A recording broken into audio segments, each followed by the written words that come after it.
lum bakin pet no bat lum red kin jar ngai ka ching e chong ngai api kan yanes ke wat lum bakin pet no bat lum red kin jar ngai ka ching e chong ngai api kan yanes ke de tang kin ya po angaj ngai api ha ching isne ngalum yang yapi de tang kin ya po angaj ngai api ha ching isne ngalum yang yapi hallelujah hallelujah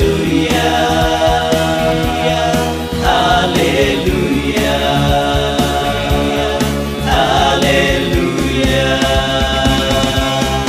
hallelujah hallelujah hallelujah hallelujah wat lum bakin pet no